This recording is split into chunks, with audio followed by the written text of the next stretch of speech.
Hello, my name is Chloe, welcome to my channel. Today I'm bringing to you my April TBR.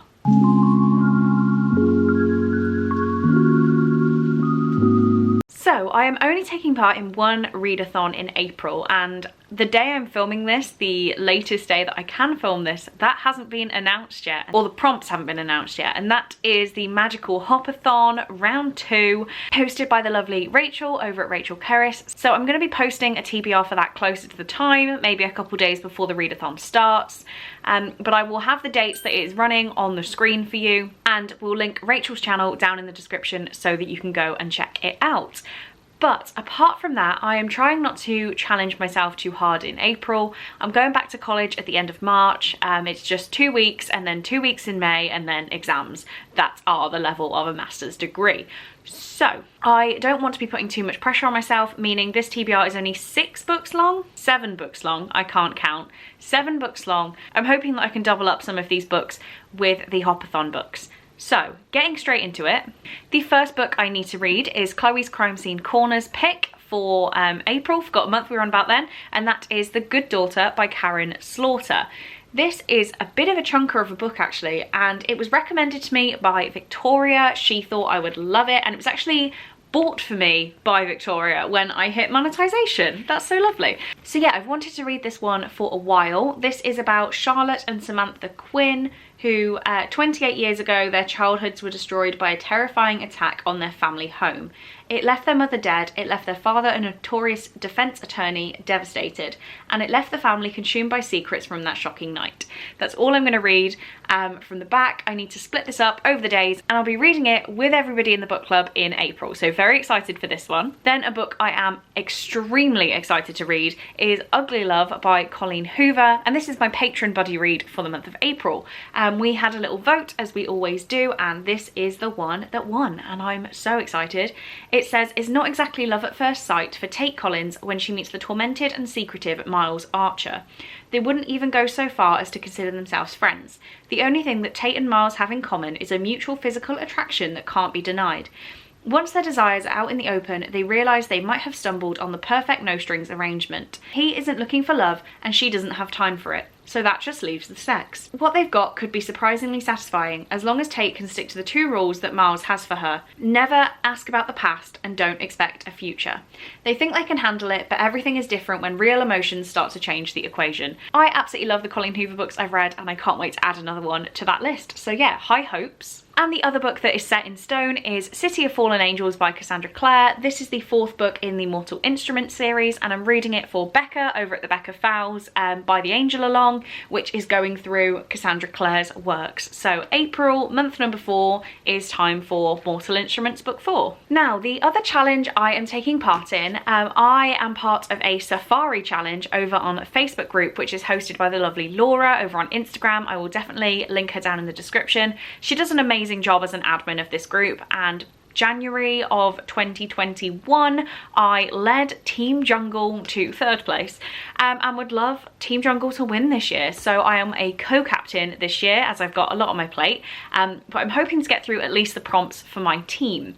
So my team prompts, the first one is Tiger, read a standalone, and I'm going to be reading If You Change Your Mind by Robbie Weber. This is a proof that I was sent by Harper 360 YA, and this is about Harry, who dreams of becoming a screenwriter. He'll have to avoid distractions, also known as boys, this summer and finish the script he's been preparing for a prestigious screenwriting competition. So this is a standalone, as far as I'm aware. Maybe I'll have to swap it out if a sequel is planned for this, but I'm pretty sure it's a standalone and yeah, fits that prompt. Next up, we have my favourite prompt, which is Monkey, read a contemporary, and I'm going to be reading Words in Deep Blue by Kath Crowley. This one's pretty short, and I've had it on my TBR for a very, very long time. And this is about Rachel, who years ago had a crush on Henry Jones. The day before she moved away, she tucked a love letter into his favourite book in his family's bookshop. She waited, but Henry never came. Now Rachel has returned to the city and to the bookshop to work alongside the boy she'd rather not see for the rest of her life. But Rachel needs the distraction and the escape. Her brother drowned months ago, and she can't feel anything anymore. As Henry and Rachel work side by side, surrounded by books, watching love stories unfold, exchanging letters between the pages, they find hope in each other. Because life may be uncontrollable, even unbearable sometimes, but it's possible that words and love and second chances are enough.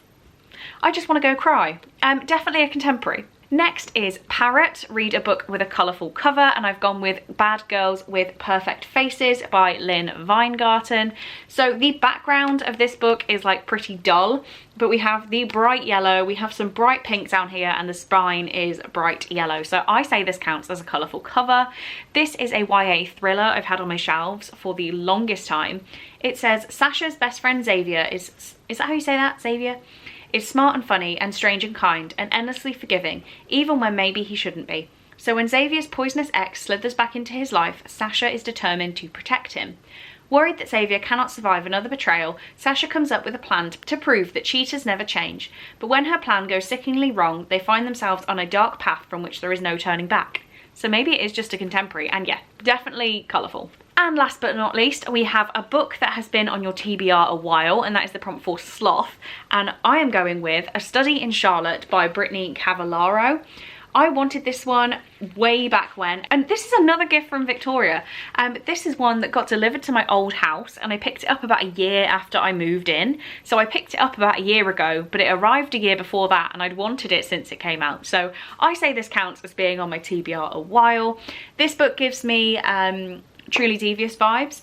It is about Jamie Watson. The last thing Jamie wants is a rugby scholarship to Sherringford, a Connecticut prep school just an hour away from his estranged father. But that's not the only complication. Sherringford is also home to Charlotte Holmes, the famous detective's great-great-great-granddaughter, who has inherited not only Sherlock's genius, but also his volatile temperament. Sounds like such a fun time. So there we have it. That is my entire TBR for the month, which for me doesn't look like much, but trust me, in April this is going to be a challenge, so I really hope I can achieve it. Let me know, have you read, they're not even the right way around, have you read any of these books, even the one I just dropped? Please do let me know any opinions you have on these down in the comments. I would love to hear from you.